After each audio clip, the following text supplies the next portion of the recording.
19 তাৰিখে সূচনা কৰিম বা আমি আৰম্ভ কৰিম।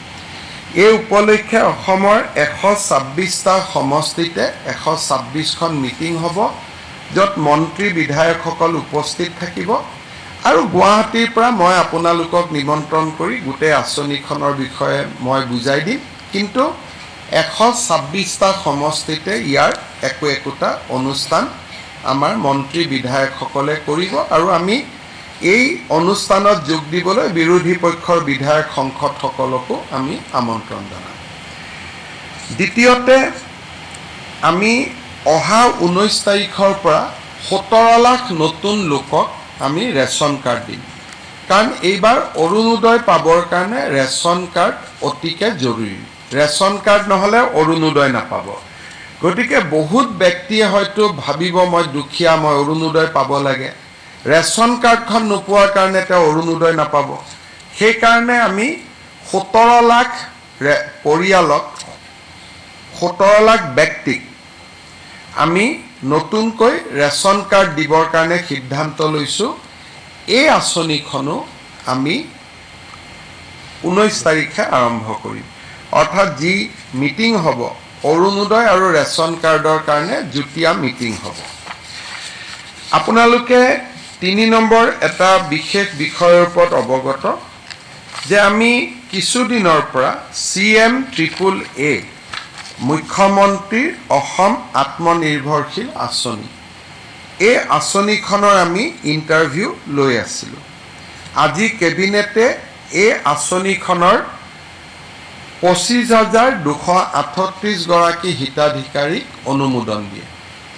এই 25,278 হিতাধিকাৰীয়ে চৰকাৰৰ পৰা 2 লাখ টকাকৈ পাব, 1 লাখ ঘূৰাই দিব নালাগে। 1 লাখ 5 বছৰৰ পিছত এটা ইকুৱেল ইনষ্টলমেণ্টত তেওঁলোকে ঘূৰাই দিব লাগিব।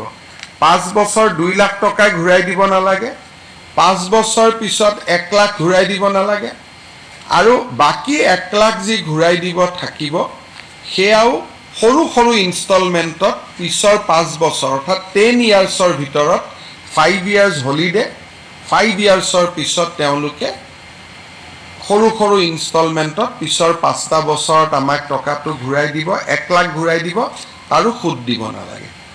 1 লাখ ৰাজ সাহায্য, 1 লাখ ঋণ, আৰু ঋণো উভতাই দিব লাগিব উইদাউট সুদ, সুদবিহীন ঋণ। এই আঁচনিখনত আমি আজি কেবিনেটে 25,238 বেনিফিচিয়াৰীক আমি অনুমোদন দিছোঁ। 3 নৱেম্বৰত এই আঁচনিখনৰ ধন আমি গুৱাহাটীত কেন্দ্ৰীয় অনুষ্ঠান এটাৰ জৰিয়তে আনুষ্ঠানিকভাৱে বিতৰণ কৰিম। 3 নৱেম্বৰলৈকে অহা সপ্তাহৰ পিছৰ পৰা এই হিতাধিকাৰীসকলক প্ৰত্যেকটো জিলা হেডকোৱাৰ্টাৰত 3 দিনকৈ এটা প্ৰাৰম্ভিক প্ৰশিক্ষণো দিয়া হ'ব। অৰ্থাৎ অক্টোবৰ মাহত প্ৰশিক্ষণ চলিব আৰু 3 নৱেম্বৰত এই হিতাধিকাৰীসকলে চৰকাৰৰ পৰা এই পুঁজি লাভ কৰিব। ইয়াৰ ফলত আমাৰ আৰু এটা কমিটমেণ্ট আমি পূৰা কৰিলোঁ আৰু 3 নৱেম্বৰত 25,000ক ধন মুকলি কৰি দিয়েই আমি গধূলি আৰু 75,000ৰ কাৰণে আবেদন সংগ্ৰহ কৰিম। অৰ্থাৎ টোটেল আমি 1 লাখ ল'ৰা ছোৱালীক আমি এই আঁচনিখনৰ সুবিধা দিব বিচাৰোঁ। আজি আমাৰ কেবিনেটে কোকৰাঝাৰত এটা ষ্টেডিয়াম নিৰ্মাণৰ বাবে 107 কোটি টকা অনুমোদন দিয়ে।